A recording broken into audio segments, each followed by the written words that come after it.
which is an extraordinary level of bias that it seems to me, can only be explained by a high degree of race leniency towards their own groups and an obscene level of race hostility towards out-groups. He gave a schizophrenic Muslim who set two other Muslims alight in two different mosques and shouted, "By Allah, you will know me," no jail time. He gets ice cream and a flat-screen TV at bedtime, but Lucy Connolly gets 31 months. And then Judge Holroyd, who was one of the three judges who gave the ruling in Connolly's appeal, he decided to reduce the sentence of Labour peer Lord Ahmed of Rotherham, of course, from 5.5 years to 2.5 years. Yes, and it makes sense as well that the British state should want to make an example of her in this way, because it allows them to divert attention away from the frankly rogue and unlicensed diversity experiment that they've been running for many decades now. They were shooting fireworks at police horses. The BLM protesters were chasing down police on camera, turning it into some sort of sport. Notting Hill Carnival goes on every year when police officers are sexually assaulted and bitten, like it's 28 days later.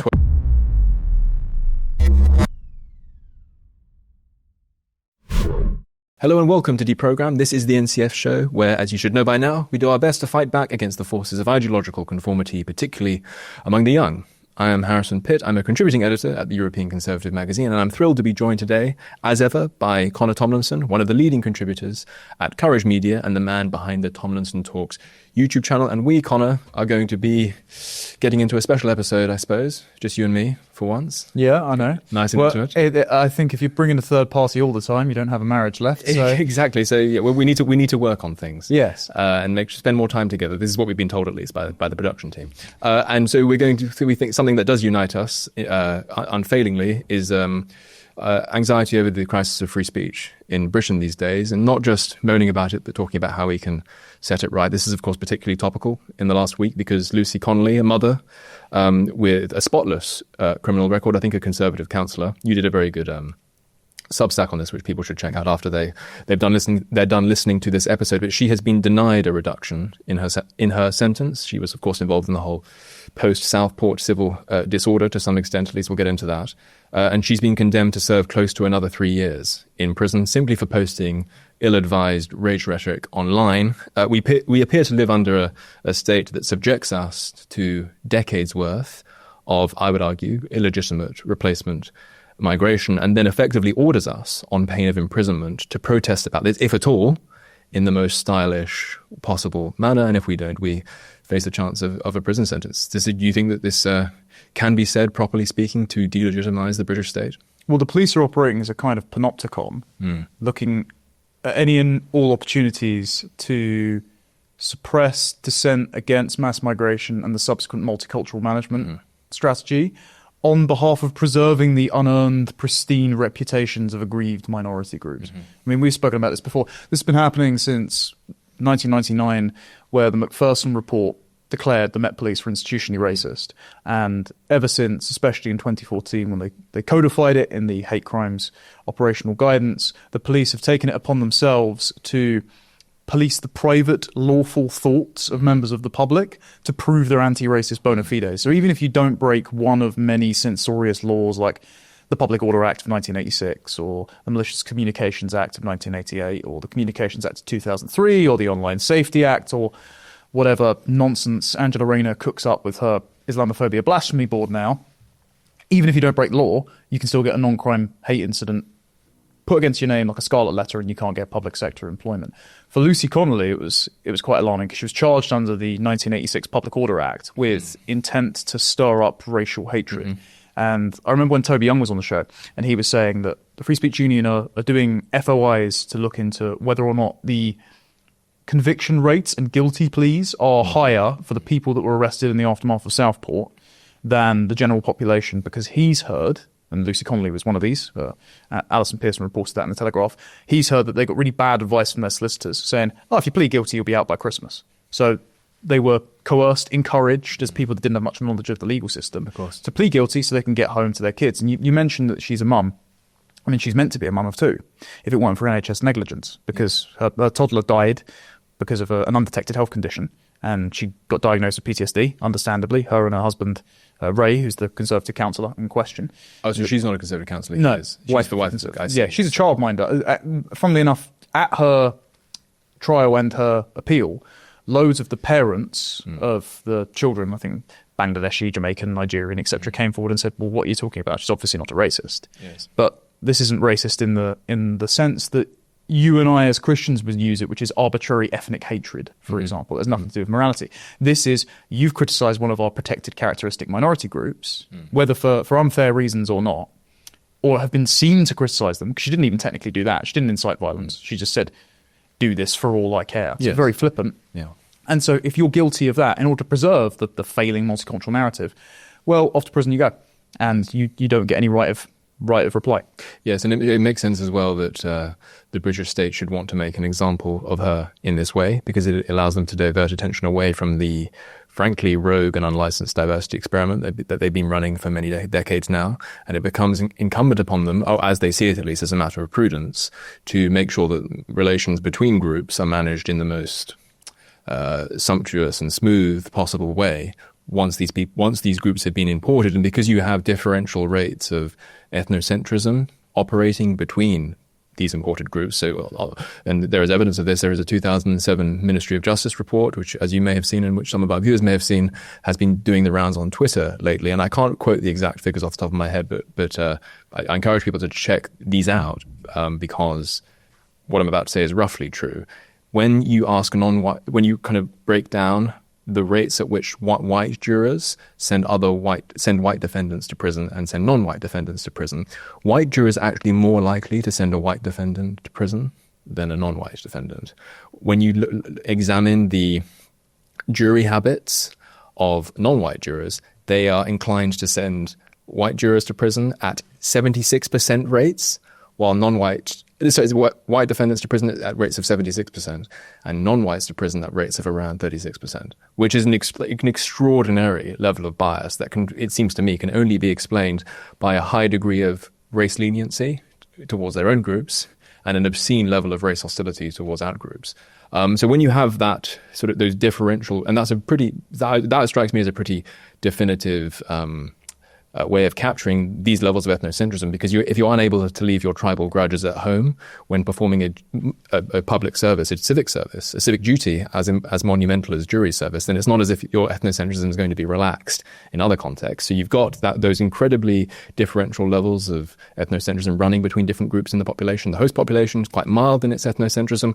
Imported groups incredibly high and severe in the levels of ethnocentrism, up to and including hostility towards outsiders.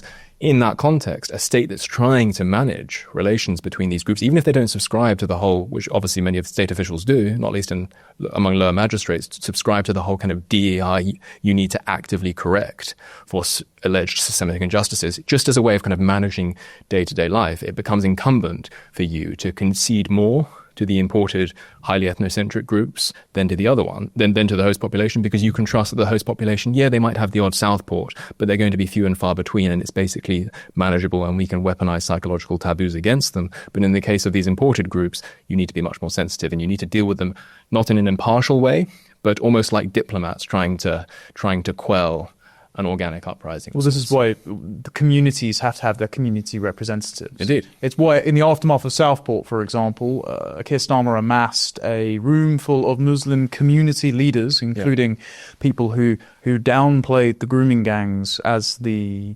scandal re-erupted, thanks to Elon Musk liberalizing the mechanism of free speech on X. He invited them to have a seat at the table with a reset of the government and Muslim communities, which involved sort of softening their approach towards formerly ostracized groups like the Muslim Council of Britain. One of their executives signed the Istanbul Declaration, I think it was in 2009, that had been interpreted as endorsing the firing on British naval vessels if they became involved in Palestinian waters. All this sort of stuff. You're allowed to endorse what Baroness Vorsi called not illegal but clearly illiberal, tribal, sectarian Muslim groups and the sort of race grievance mongering groups like BLM that Angela Rayner and Keir Starmer took a knee to. But the moment Southport kicks off, you can't redress any of those legitimate grievances. There was a report recently, and I think this is the reason that Lucy Connolly is still rotting in prison. There was a report recently by the review body, His Majesty's review body of the emergency services, the police and the like. Okay. And they said, we found absolutely no evidence that an organised far-right, either online or in person, was behind this. The EDL were completely defunct. In fact, it was multiple compounding factors in Labour areas that ignited this febrile social situation after the Southport massacre, including regional poverty, immigration, concerns about asylum, and I would add to that grooming gangs, of course. And maybe the fact that there'd just been a murderous rampage performed by a second-generation Rwandan immigrant. I mean, that might have had something to do with it as well, I should think. Yes, well, they didn't even know it was Rwandan. Indeed, at the time they did not, but they knew that something pretty severe had happened. Wait, are you implying that you didn't know it was a Welsh choir? Yes, to be fair, those corrections were salutary as published by the BBC and as by Sky News. You're right. I should yield. Well, the Chief Constable of Merseyside Police came out and spoke to the Home Affairs Select Committee in another report out recently, and she admitted, and this is a near direct quote, that she had considered publishing the assailant's Christian family background to protect the Muslim community. Right. So the police are admitting they're distorting the media narrative and gaslighting the population on behalf of the reputation of Muslims who were, if not caught in the crossfire, at least the subject of heavy criticism because people saw a bunch of children getting killed arbitrarily and thought, I think this fits a pattern here. And given Ruda Kabana's obsession with white genocide, his fixation on ISIS terror attacks as examples, and the allegations that have been mentioned on this show before by Lewis Prackpool from Tommy Robinson when he was stuck in Belmarsh with the freak, attending the mosque, that he's going to mosque. Yeah, that there might have been something to those rumours. Yes, it turns out. Forgive the brief interruption. Now, don't eat breakfast until you learn about caloric bypass. Your breakfast is setting you up for the entire day to either gain weight or lose it. The term breakfast literally means to break your fast that you started the night before. About 4 hours after you eat dinner, your body switches from the nutrients we get from food to the stored glycogen we have in our bodies. Once glycogen stores are depleted, typically after 8 to 12 hours of fasting, the body shifts to burning fat for energy. Fatty acids are released from fat stores where they are converted into ketone bodies through a process called ketogenesis. Then, when you eat breakfast in the morning, the body starts the cycle again. This is where the caloric bypass comes into play. Dr. Gundry, a heart surgeon in California, learned that if you break your nightly fast with something called MCTs, or medium-chain triglycerides, you can actually keep burning fat throughout the day and use it for energy. But there are specific types of foods that contain these MCTs. Using this breakfast breakthrough, he was able to lose 70 pounds just through diet, and he did this in his 60s. You can find out all about it and his exact method by going to thehealthyfat.com/culture. That's thehealthyfat.com/culture. Or click on the link in the description box below. It is important to remember that everyone's body processes fat differently, and it all depends on your unique metabolic type, which is why in the video he released for my special viewers, he talks all about it. It really is quite fascinating and might change the way you think about health. Go to thehealthyfat.com/culture or click on the link in the description box below. Back to the video. And it was, of course, within this very febrile context that Keir Starmer not only saw fit, because we are talking about Southport and the aftermath of that, saw fit not only to pin all of the breakdown in social cohesion on a largely phantom far-right that would not even exist if politicians had not been successively testing the bounds of social cohesion by sponsoring wave upon wave of replacement migration in the teeth of host opposition for many, many decades, but saw fit to stump up, I think, £20 million in upping security for mosques, making it seem very brazenly declaring that he views these people as a sort of client group. It's also worth mentioning as well that I don't buy the whole moral panic. I mean, I don't think that you should throw bricks, and I don't think you should engage in property damage of mosques that exist in this country. I don't think it's a well-advised thing to do. But it doesn't strike. I would say that Islam strikes me as quite an emboldened force in Britain, not a cowed one in the least. I mean, for example, when did you last see Christians or Jewish people seeing fit to pray very ostentatiously in public? Muslims seem to do this in Britain all the time. If they were really intimidated by British people, and if they did not feel emboldened, I doubt that they'd be doing that. They would be sort of retreating into the mosque. If anything, they're keen to exhibit their religious piety in public, which doesn't strike me as evidence of a cowed minority. On special occasions as well. For example, the night of the October 7th massacre. Correct. Now, if on the night of Christchurch massacre, a bunch of young Catholics had come and prayed the rosary outside Downing Street, they would all be classified as a hate group and shoved in the clink by nightfall. Absolutely. Certainly not the case for the Muslim minority. Instead, this is treated as one one of many satellite communities that the state must treat with in order to manage community relations or community cohesion. And this is the epicenter of all the speech law. If you hadn't imported tribalized minorities that get their back up anytime someone points out that members of their community are guilty of heinous crimes against children, you wouldn't have these speech laws that the state enforces unilaterally against the host population that doesn't want them here in the first place. You wouldn't have the insinuation of two-tier justice. And I just want to pick up on one last point as well. When you said that Keir Starmer is pinning all the blame for this febrile situation on the phantom far right, what he's doing there is he's applying an ideological label to people who did not have ideological concerns. They had parochial and local concerns, and they had an emotional outburst. Lucy Connolly was not setting forth a clear manifesto for remigration when she sent that tweet, which she then deleted. Within 4 hours, I believe. Exactly. She was distraught about the fact that girls the same age of the children that she was looking after having already lost a son were never going to see their parents again. And so absolutely understandable. And if she had just said that out loud rather than posted it online in a sort of digital ledger that now exists forever, which is not how human beings are meant to communicate anyway, it would have been completely forgotten. She would be at home with her daughter right now. Instead, because the justice system exists to criminalize certain opinions, she is sat in prison. And we know this is the case because during her appeal hearing, Laurie Wastel, who's been on the show before, was live tweeting it. She went through a literal struggle session about her opinions on immigration. 2 days after, Keir Starmer himself had legitimized all of those immigration critical opinions by saying we're becoming a nation of strangers. But she had to sit there and speak to the Crown Prosecution Service's appointed barrister, himself a descendant of immigrants, judging by the name, didn't sound very British, after the Crown Prosecution Service and the police had already lied and had to retract their statement about her, accusing her of being a racist after she was prosecuted. And he went, do you hate immigrants? Do you think immigrants are a threat to children? Now, she is perfectly licensed to say yes to any of those questions. But even if she had said yes, she would stay in prison. Yes. She said no, she is still in prison. Indeed, yes. Yeah, and so it goes to show how heavily and relentlessly ideologized the justice system increasingly is, because a justice system is only really good, a system of any kind is only really as good as the people who constitute it. And so the letter of the law, as technically written, does matter somewhat less than the individuals who are tasked with interpreting it and applying it. And even I'm sure we'll get to it, even in much of this dubious legislation, which is weaponized on behalf of this state-sponsored ideology of forced mass immigration, diversity, and multiculturalism, being opposed to immigration is not, thank God, a crime quite yet. Holding views that are completely, what's the Granger test that they use? Completely not fitting for a civilized and democratic society.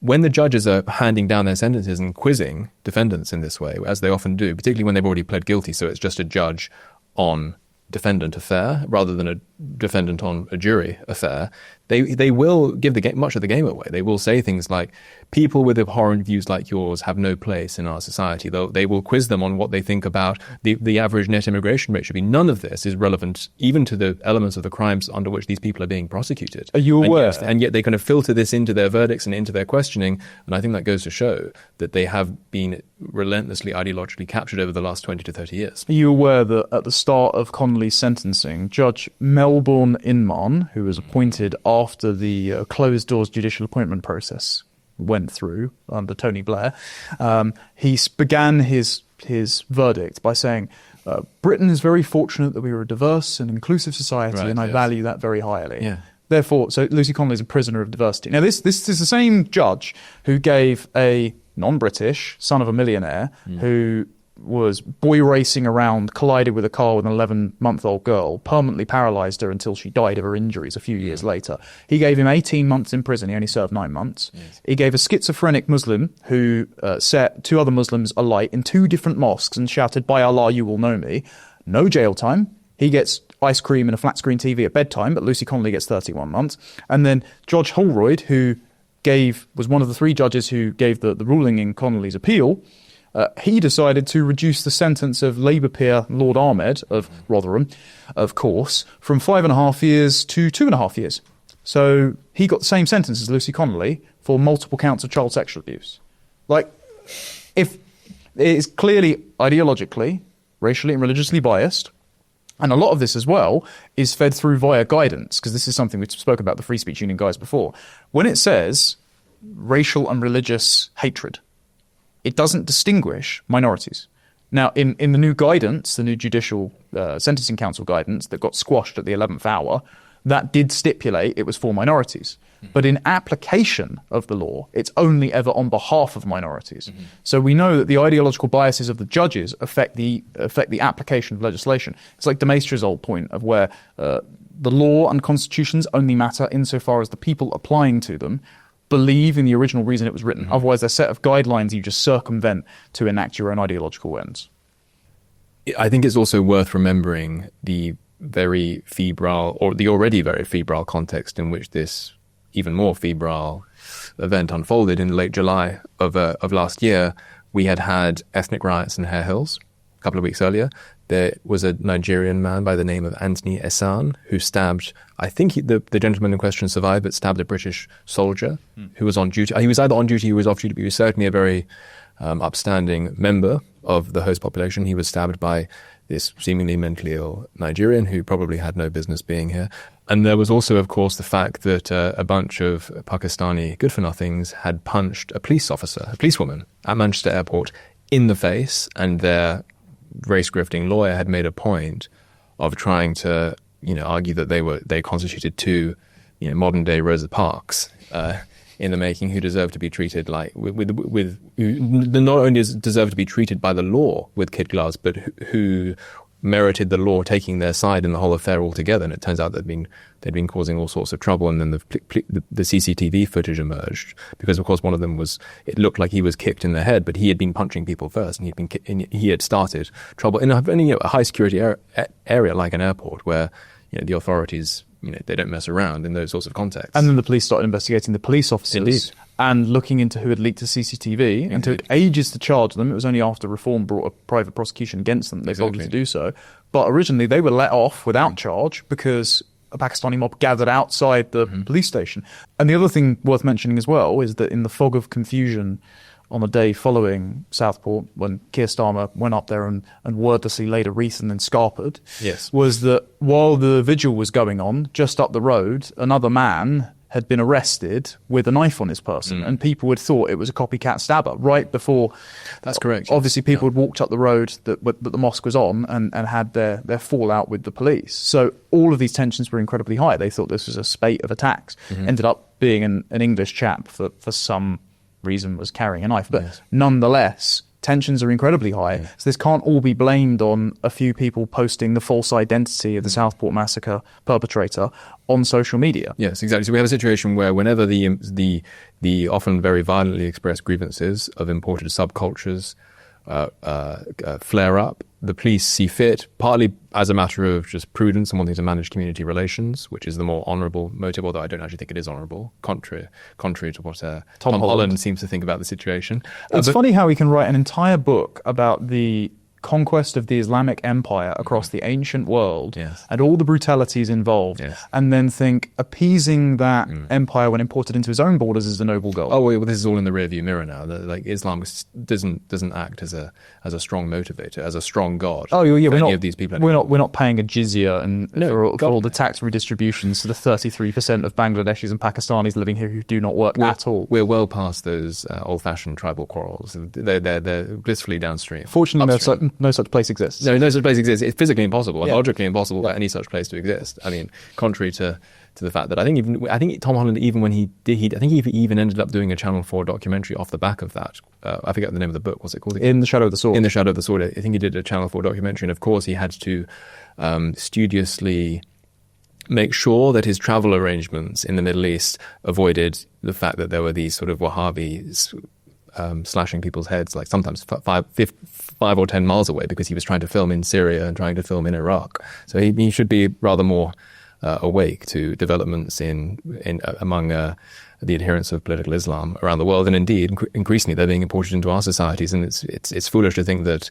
Heathrow and Gatwick constitute these sorts of metamorphic portals that instantly strip these gentlemen of those very strong tribal identities. One trip to Greg's for a halal sausage roll, and you're as British as you and me. I mean, he could have saved himself the flight and just walk around Luton, the sexy dude. Well, maybe more of these Muslim gentlemen need to have lunch with Lee Anderson and in order to become integrated into integrated via consumption of solidly British grub, anti-woke British grub. Two woke snowflakes. Two woke snowflakes, I'm sure. But so we have a situation where the community relations, so there's a kind of semi-honourable motive of just not being too ideological, but just wanting to kind of keep tensions under wraps. And then, of course, you have the more active kind of DEI-focused belief, which effectively wants to treat different groups unequally in order to make them artificially equal. So both of these things strike me as going on in the psychologies of our... There's a third one. You think? There's a specifically Islamic dimension with the Home Office, with the Mayor of Brighton Hove, with the Mayor of Rotherham,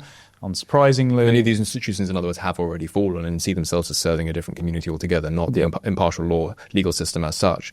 And so we have this situation, and basically what it does is it conditions officials to drag their feet whenever these imported subcultures kick off, and to go and to mobilize the overwhelming power of the state whenever the host population sees fit to express its anger, very well justified anger in my view, but often in ways that are not prudent or well advised, and especially with a state that's looking for an excuse to lock certainly every possible pretext, and indeed often it is just plain illegality and probably does merit a custodial sentence. People being violent, throwing rocks at police officers, obviously that does merit some kind of prison sentence. But what is notable is the two-tier nature of it. And so, I do think it's somewhat regrettable. It's understandable given recent events that Lucy Connolly is in our minds, but there are two other people who rank very high on my list of concerns. One of them is Julie Sweeney, who again just engaged in some ill-advised rage rhetoric online. I think she's another otherwise very upstanding citizen with a spotless record. I think she basically performs social care on behalf of her own husband. She's in her 50s, I believe, and she did a silly tweet basically saying, what, they're protecting the mosques? She was talking about the fact that Starmer had stumped up this money for the Muslim communities in Britain to protect them at a time when it was us who was feeling most threatened, by not just by the events that were going on in the preceding weeks, but by the looming threat of irreversible statelessness. And yet Starmer seemed much more interested in defending an imported community that votes overwhelmingly, although they're hemorrhaging votes because of Gaza, for the Labour Party. And the buildings where they're stockpiling weapons, if you remember correctly, on camera. Not only stockpiling weapons, but encouraged to stockpile weapons. Yes.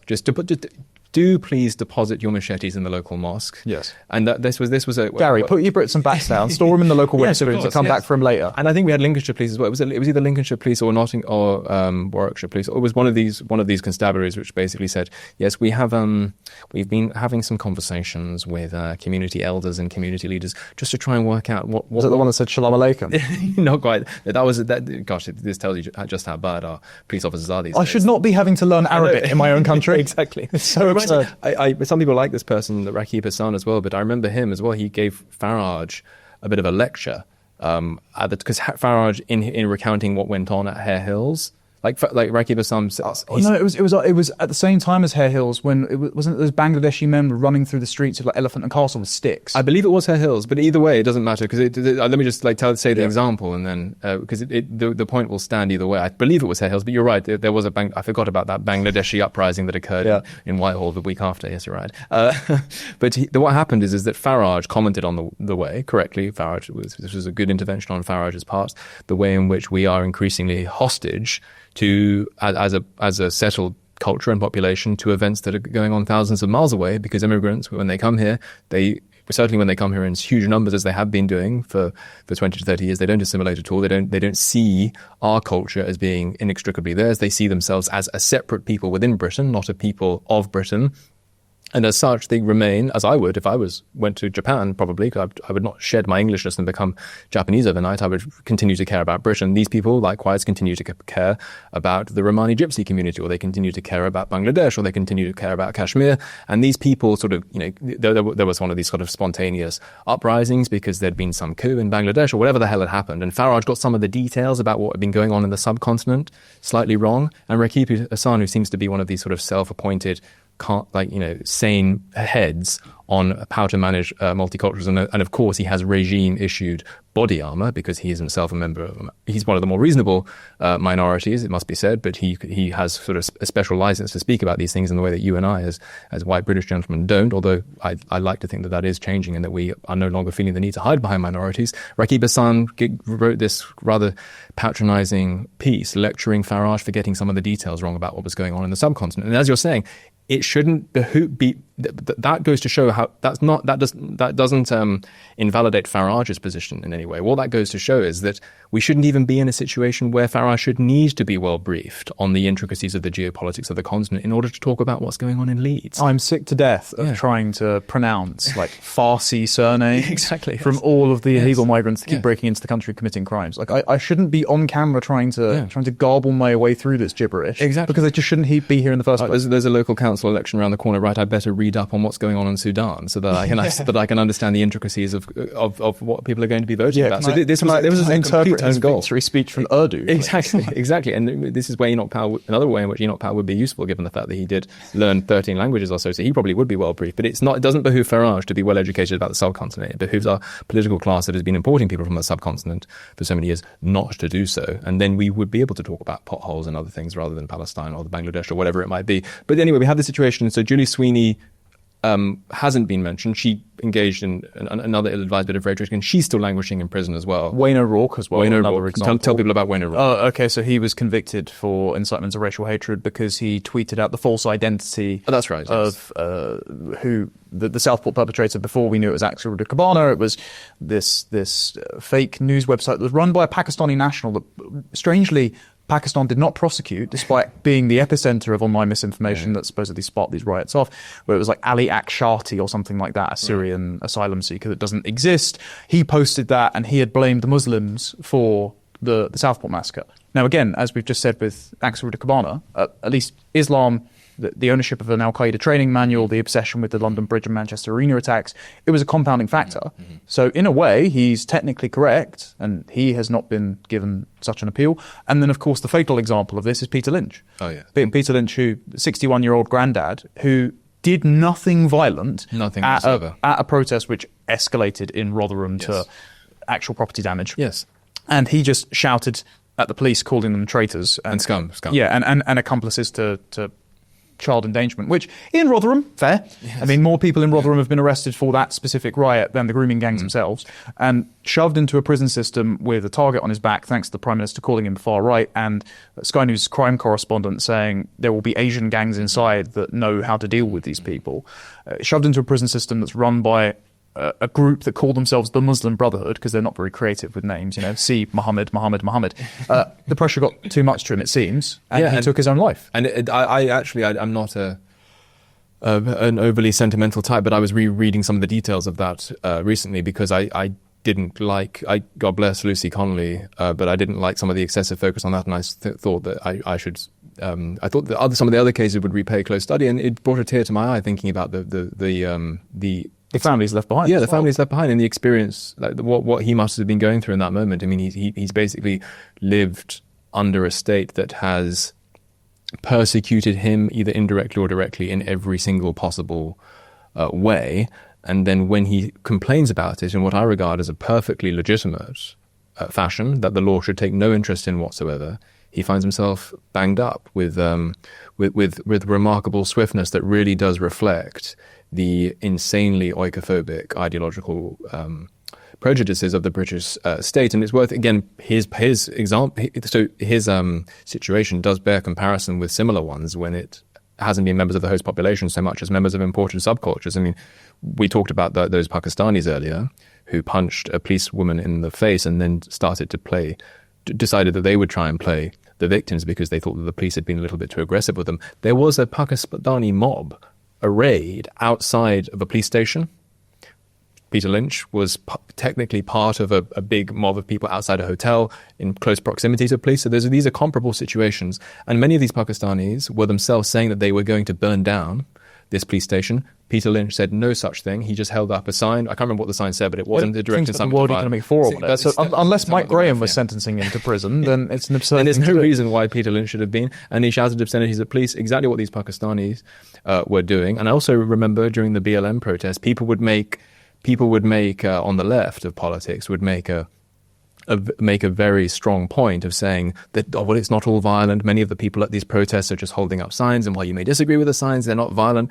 He was charged with being part of a mob and sort of inciting them on. He didn't engage in any violent action himself, and he was just holding up a sign and he shouted some obscenities at police. There are countless scenarios of other people who are not right-coded members of the host population complaining about replacement migration, engaging in actions which are not only similar to that, but I would argue much, much worse and arguably do meet the threshold of incitement, who've been not only treated with kid gloves by the police, but sort of blissfully ignored by them. There are tons. I mean, the Palestine protests that occupied Westminster every weekend and Wednesday for the best part of a year. Hizb ut-Tahrir, the government dragged their feet prescribing them for years when they called for Muslim armies to rise up for jihad in the centre of London. The protesters many interpretations, many different exactly. The Met Police, the Met Police engaged in Islamic scholarship. They must have read Tom Holland's book and said that jihad has a number of meanings.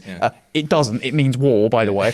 When they broadcast From the River to the Sea on the Elizabeth Tower, housing Big Ben, while the parliamentary ceasefire operation was going on, Martin Daubney, again guest on the show, went and found the projector, pointed out to the Met Police and went, "You're going to turn it off?" And they went, "Nah, mate." No. They were shooting fireworks at police horses. The BLM protesters were chasing down police on camera, turning it into some sort of sport. Notting Hill Carnival goes on every year when police officers are sexually assaulted and bitten, like it's 28 days later. And twerked upon and all that sort of thing. Yeah, I mean, that's bad enough. That's cultural enrichment of kind. Yeah, and the worst example as well, during the Southport unrest, where's Ricky Jones's trial? Yes. Been delayed till August. This is the Dartford Labour councillor, himself a partially ethnic minority. Well, he seems to have found himself actually a half-decent lawyer who didn't immediately pressure him to plead guilty, which is why his process is being dragged out a little more. But of course, Starmer didn't see fit to lean on the magistrates and to lean on the rest of the organs of the British state in order to make sure that people like Ricky Jones were going to be maximally intimidated into pleading guilty in advance for fear of a harsh sentence. He made a point of only doing that with protests that coded far right. And so Ricky Jones clearly hasn't felt as intimidated by that moral panic, which Starmer was himself quite instrumental in setting in motion. Despite being on camera calling to slit people's throats. Yeah, among a crowd, which comes much closer to the kind of threshold of incitement that I would defend as being the appropriate one. Well, it's imminent. Yes. He's pointing to a target, and there is a sufficient enough amount of people around him that then cheered for him saying it. So they should all be charged as co-conspirators, but they haven't been, to then direct to go and do that exact action. Not the standard that's been applied to him, has been applied to Lucy Connolly. Just to cheer people up before we close for good, why don't you tell our viewers about what you and I are working on at the moment as it relates to trying to restore free speech in Britain? Yes, well, while we're living through the fall of the Roman Empire in the real time, we thought that we might try to do something about it. So there's announcements coming soon on the things that we're writing and working on, the sorts of people that are interested in that. But we're targeting a number of pieces of punitive legislation for eventual elimination by the sorts of politicians that are interested in actually changing something. So, and the reason we're doing this, one of the clearest examples in my mind, is that after the former inspector in Kent got his house raided for very Brexity books, the shadow Home Secretary Chris Philp was being interviewed on Talk TV, and he was asked by Peter Caldwell, what are you going to do about this? What will the Conservatives do about this? And he said, we're going to end the recording of non-crime hate incidents.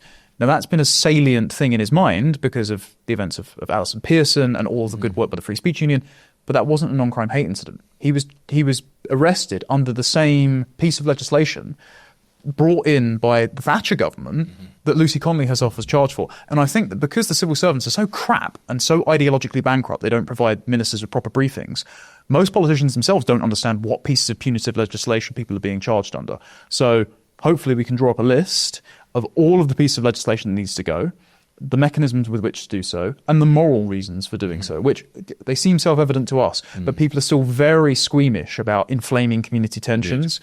And too much so to have necessary conversations about the undue influence of minoritarian grievance politics and Islam on our politics, and actually to remove the legislation that's putting people like Lucy Connolly and Peter Lynch fatally in prison.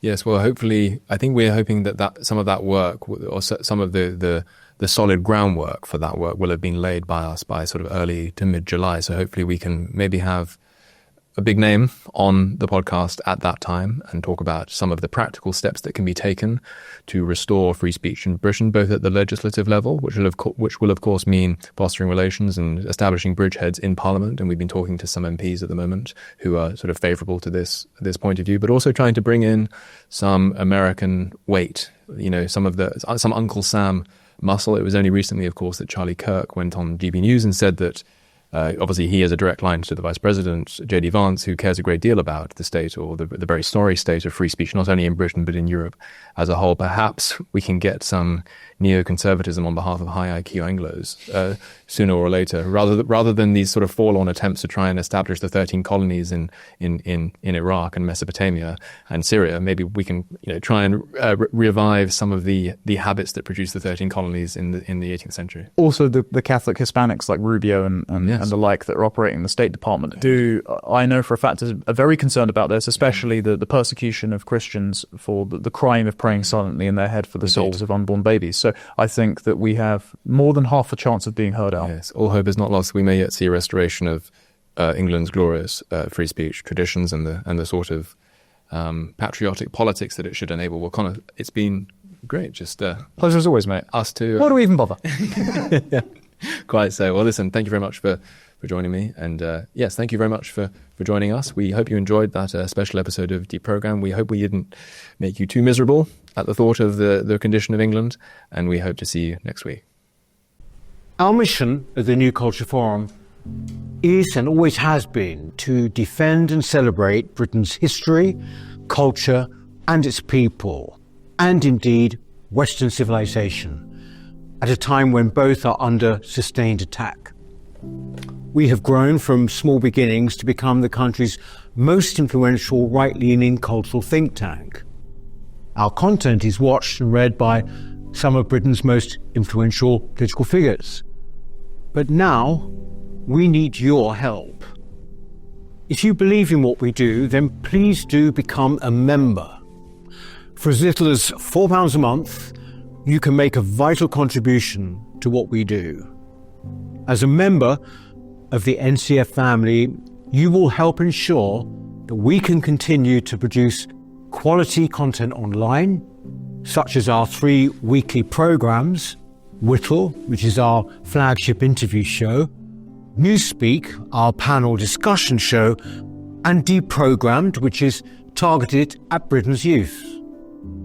As you probably know, in addition, we produce important documentaries, such as our critically acclaimed 6-part series, The West, a stunning celebration of the history and genius of Western civilization, and our ongoing documentary series, Heresies, with hard-hitting episodes tackling subjects such as immigration, gender ideology, and BBC bias. But the New Culture Forum is much more than a YouTube channel. We don't just complain about Britain as it is, we provide real solutions and clear policies on how we can push back against the madness and restore sanity to this nation. Our presenters are now highly sought after and have become familiar faces across the media. Our prestigious annual Smith Lecture and our regional and indeed national conferences have attracted world-class speakers. Perhaps most importantly, we are the only organisation on the right of politics that has launched a national movement without actually being a political party. And uniquely, through our NCF Locals programme, we've established some 30 active branches in towns and cities right across the nation, from Edinburgh to Exeter, and with many more on the way. We're very proud of what we've achieved, and our members have made it possible. In return, our members receive access to exclusive content, invitations to private events, free or discounted tickets to our conferences and lectures, free copies of our books, and much more. I very much hope that you'll join us too by clicking the link in the description or going to our website, newcultureforum.org.uk. Now is the time that we need your help. Thank you.